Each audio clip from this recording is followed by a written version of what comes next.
بسم الله الرحمن الرحيم. طه ما أنزلنا عليك القرآن لتشقى إلا تذكرة لمن يخشى تنزيلا ممن خلق الأرض والسماوات العلى الرحمن على العرش استوى له ما في السماوات وما في الأرض وما بينهما وما تحت الثرى وإن تجهر بالقول فإنه يعلم السر وأخفى الله لا إله إلا هو له الأسماء الحسنى. وهل أتاك حديث موسى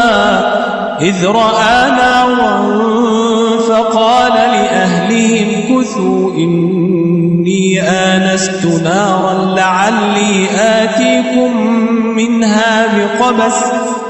لعلي آتيكم منها بقبس أو أجد على النار هدى فلما أتاها نودي يا موسى إني أنا ربك فاخلع عليك إنك بالوادي المقدس طوى وأنا اخترتك فاستمع لما يوحى إنني أنا الله لا إله إلا أنا فاعبدني وأقم الصلاة لذكري إن الساعة آتية أكاد أخفيها لتجزى كل نفس بما تسعى فلا يصدنك عنها من لا يؤمن بها واتبع هواه فتردى وما تلك بيمينك يا موسى قال هي عصاي أتوكأ عليها وأهش بها على غنمي ولي فيها مآرب أخرى قال ألقها يا موسى فألقاها فإذا هي حية تسعى قال خذها ولا تخف سنعيدها سيرتها الأولى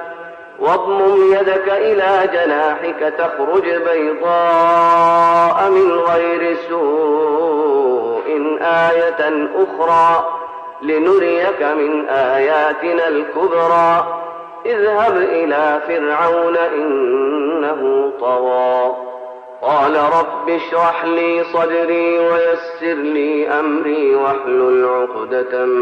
من لساني يفقه قولي واجعل لي وزيرا من أهلي هارون أخي اشدد به أزري وأشركه في أمري كي نسبحك كثيرا ونذكرك كثيرا إنك كنت بنا بصيرا قال قد أوتيت سؤلك يا موسى ولقد مننا عليك مرة أخرى إذ أوحينا إلى أمك ما يوحى أن اقذفيه في التابوت فاقذفيه في اليم فليلقه اليم بالساحل يأخذه عدو لي وعدو له وألقيت عليك محبة مني ولتصنع على عيني إذ تمشي أختك فتقول هل أدلكم على من يكفله فرجعناك إلى أمك كي تقر عينها ولا تحزن وقتلت نفسا فنجيناك من الغم وفتناك فتونا فلبثت سنين في أهل مدين ثم جئت على قدر يا موسى واصطنعتك لنفسي اذهب أنت وأخوك بآياتي ولا تنيا في ذكري اذهبا إلى فرعون إنه طغى فقولا له قولا لينا لعله يتذكر أو يخشى قال ربنا إننا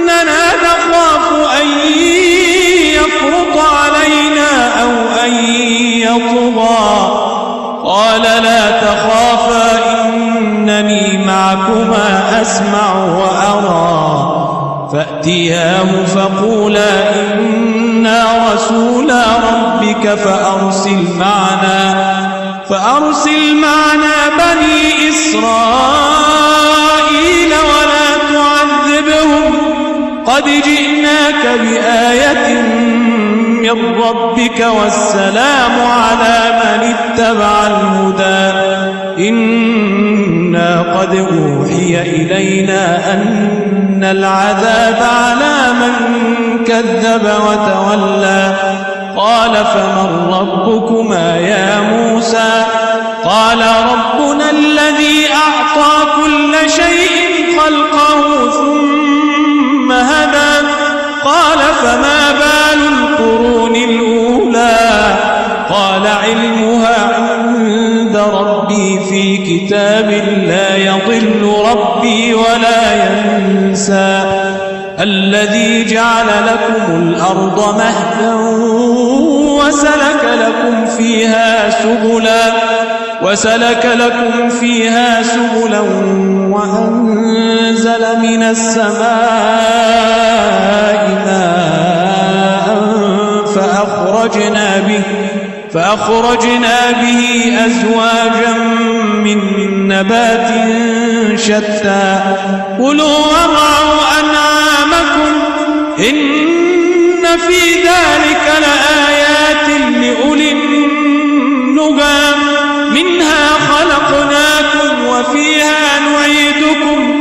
وفيها نعيدكم ومنها نخرجكم تارة أخرى ولقد أريناه آياتنا كلها فكذب وأبى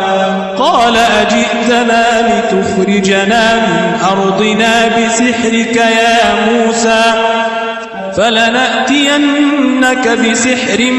مثله فاجعل بيننا وبينك موعدا لا نخلفه نحن ولا أنت مكانا سوى قال موعدكم يوم الزينة وأن يحشر الناس ضحى فتولى فرعون فجمع كيده ثم أتى قال لهم موسى ويلكم لا تفتروا على الله كذبا فيسحتكم بعذاب وقد خاب من افترى فتنازعوا أمرهم بينهم وأسروا النجوى قالوا إن هذان لساحران يريدان أن يخرجاكم من أرضكم بسحرهما ويذهبا بطريقتكم المثلى فأجمعوا كيدكم ثم أتوا صفا وقد أفلح اليوم من استعلى قالوا يا موسى إما أن تلقي وإما أن نكون أول من ألقى قال بل ألقوا فإذا حبالهم وعصيهم يخيل إليه من سحرهم أنها تسعى فأوجس في نفسه خيفة موسى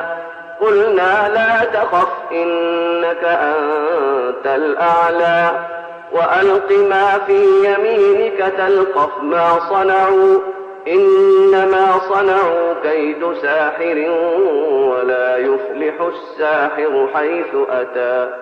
فألقي السحرة سجدا قالوا آمنا برب هارون وموسى قال آمنتم له قبل أن آذن لكم إنه لكبيركم الذي علمكم السحر فلأقطعن أيديكم وأرجلكم من خلاف ولأصلبنكم في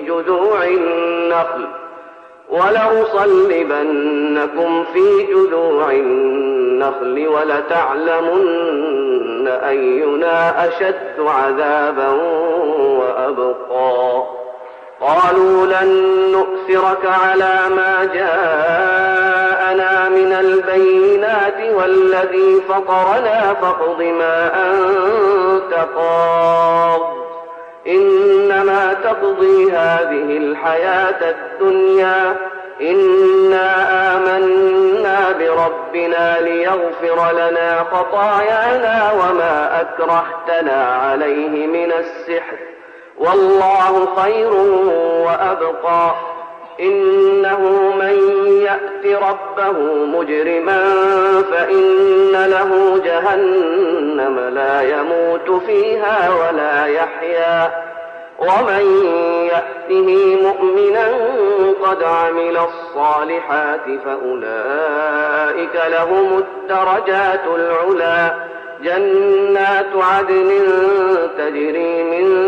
تحتها الأنهار خالدين فيها وذلك جزاء من تزكى ولقد أوحينا إلى موسى أن أسر بعبادي فاضرب لهم طريقا في البحر يبسا لا تخاف دركا ولا تخشى فأتبعهم فرعون بجنوده فغشيهم من اليم ما غشيهم وأضل فرعون قومه وما هدى يا بني إسرائيل قد أنجيناكم من عدوكم وواعدناكم جانب الطور الأيمن ونزلنا عليكم المن والسلوى كلوا من طيبات ما رزقناكم ولا تطغوا فيه فيحل عليكم غضبي ومن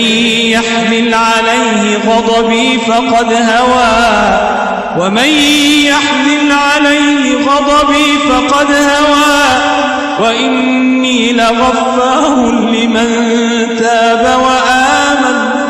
وإني لغفار لمن تاب وآمن وعمل صالحا ثم اهتدى وما أعجلك عن قومك يا موسى قال هم أولئك على أثري وعجلت إليك رب لترضى قال فإنا قد فتنا قومك من بعدك وأضلهم السامري فرجع موسى إلى قومه غضبان أسفا قال يا قوم ألم يعدكم ربكم وعدا حسنا أفطال عليكم العهد أم أردتم أن يحل عليكم غضب من ربكم فأخلفتم موعدي قالوا ما أخلفنا موعدك بملكنا ولكننا حملنا أوزارا من زينة القوم فقذفناها فكذلك ألقى السامري فأخرج لهم عجلا جسدا له خوار فقالوا هذا إلهكم وإله موسى فنسي أفلا يرون ألا يرجع إليهم قولا ولا يملك لهم ضرا ولا نفعا ولقد قال لهم هارون من قبل يا قوم إنما فتنتم به وإن ربكم الرحمن فاتبعوني وأطيعوا أمري قالوا لن نبرح عليه عاكفين حتى يرجع إلينا موسى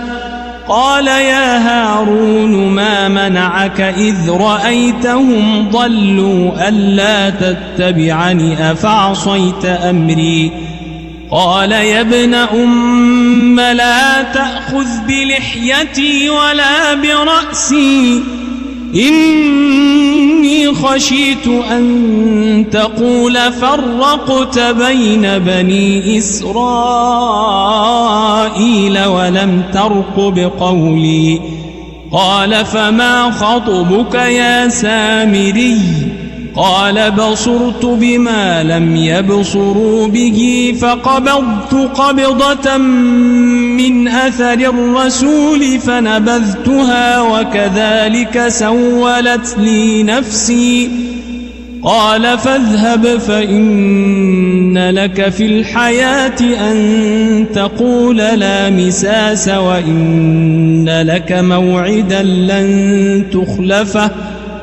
وانظر إلى إلهك الذي ظلت عليه عاكفا لنحرقنه ثم لننسفنه في اليم نسفا إنما إلهكم الله الذي لا إله إلا هو وسع كل شيء علما كذلك نقص عليك من أنباء ما قد سبق وقد آتيناك من لدنا ذكرا من أعرض عنه فإنه يحمل يوم القيامة وزرا خالدين فيه وساء لهم يوم القيامة حملا يوم ينفخ في الصور ونحشر المجرمين يومئذ زرقا يتخافتون بينهم إن لبثتم إلا عشرا نحن أعلم بما يقولون إذ يقول أمثلهم طريقة إن لبثتم إلا يوما ويسألونك عن الجبال فقل ينسفها ربي نسفا فيذرها قاعا صفصفا لا ترى فيها عوجا ولا أمتا يومئذ يتبعون الداعي لا عوج له وخشعت الأصوات للرحمن فلا تسمع إلا همسا يومئذ لا تنفع الشفاعة إلا من أذن له الرحمن ورضي له قولا يعلم ما بين أيديهم وما خلفهم ولا يحيطون به علما وعنت الوجوه للحي القيوم وقد خاب من حمل ظلما ومن يعمل من الصالحات وهو مؤمن فلا يخاف ظلما ولا هضما وكذلك أنزلناه قرآنا عربيا وصرفنا فيه من الوعيد لعلهم يتقون أو يحدث لهم ذكرا فتعالى الله الملك الحق ولا تعجل بالقرآن من قبل أن يقضى إليك وحيه وقل رب زدني علما ولقد عهدنا إلى آدم من قبل فنسي ولم نجد له عزما وإذ قلنا للملائكة اسجدوا لآدم فسجدوا إلا إبليس أبى فقلنا يا آدم إن هذا عدو لك ولزوجك فلا يخرجنكما من الجنة فتشقى إن لك ألا تجوع فيها ولا تعرى وأنك لا تظمأ فيها ولا تضحى فوسوس إليه الشيطان قال يا آدم هل أدلك على شجرة الخلد وملك لا يبلى فأكلا منها فبدت لهما سوآتهما وطفقا يخصفان عليهما من ورق الجنة وعصى آدم ربه فغوى ثم اجتباه ربه فتاب عليه وهدى قال اهبطا منها جميعا بعضكم لبعض عدو فإما يأتينكم مني هدى فمن اتبع هداي فلا يضل ولا يشقى ومن أعرض عن ذكري فإن له معيشة ضنكا ونحشره يوم القيامة أعمى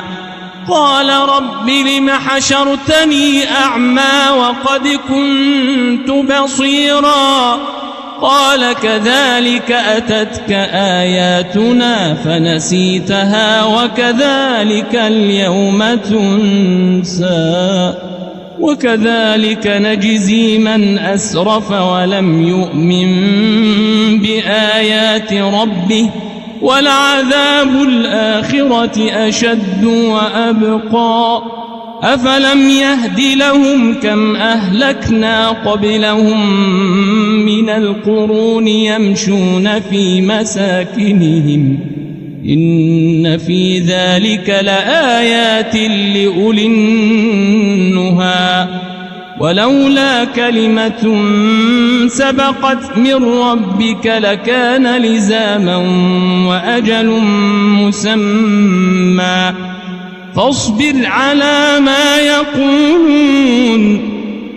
فاصبر على ما يقولون وسبح بحمد ربك قبل طلوع الشمس وقبل غروبها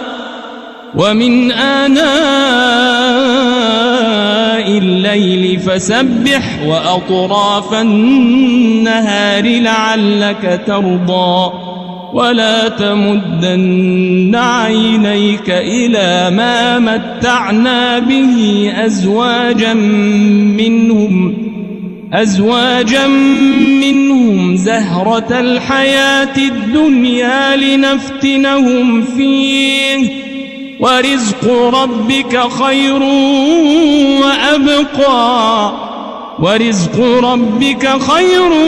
وأبقى وأمر أهلك بالصلاة واصطبر عليها لا نسألك رزقا نحن نرزقك والعاقبة للتقوى وقالوا لولا يأتينا بآية من ربه أولم تأتهم بينة ما في الصحف الأولى ولو أنا أهلكناهم بعذاب من قبله لقالوا ربنا لولا أرسلت إلينا رسولا فنتبع آياتك من قبل أن نذل ونخزى قل كل متربص فتربصوا فستعلمون من أصحاب الصراط السوي ومن اهتدى